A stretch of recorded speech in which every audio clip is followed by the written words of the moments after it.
suis le grand absent de ce procès, puisque c'est quand même assez troublant de voir que Brigitte Macron avait fait état en 2017, je crois, en accompagnant son mari Emmanuel Macron en Algérie, qu'elle aurait été présente en Algérie, ce qui n'est pas dans sa biographie officielle.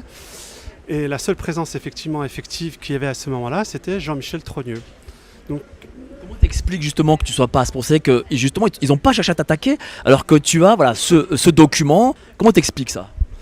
en vrai, ça c'est la clé.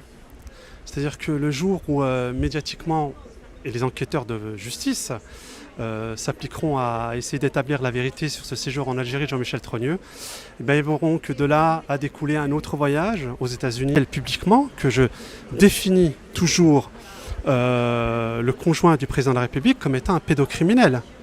Je dis publiquement que Brigitte Macron est un pédocriminel au regard des faits établis.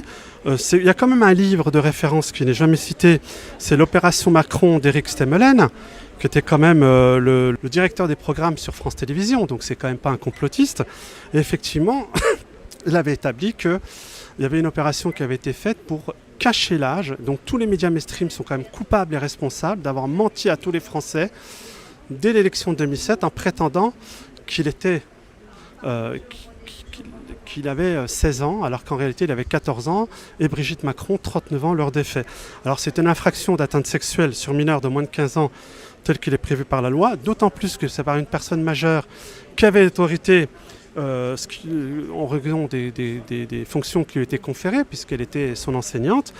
Donc c'est le code pénal, l'article 227-26, 10 ans d'emprisonnement et 150 000 € d'amende.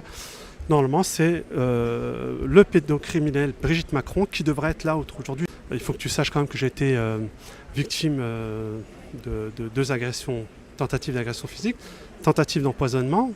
J'ai été quand même 15 jours hospitalisé avec des lésions pulmonaires importantes. Et c'est pour ça que je précise que je ne suis pas suicidaire. Et c'est pour ça que je précise aussi que M. Laurent Nunez Belda s'applique aujourd'hui à protéger un réseau pédocriminel qui fait un trafic de passeports à la préfecture de police de Paris. Donc tu comprends aussi pourquoi on ne me convoque pas, parce que ça ouvrirait ce dossier qui est parallèle à cette histoire. C'est les chiffres du ministère de l'Intérieur. Les agressions sexuelles sur les enfants ont augmenté de 40% depuis la présence d'Emmanuel Macron au pouvoir. Et je rappelle que, chiffre officiel, 160 000 enfants français agressés sexuellement chaque année en France. Ça fait à peu près 400 par jour.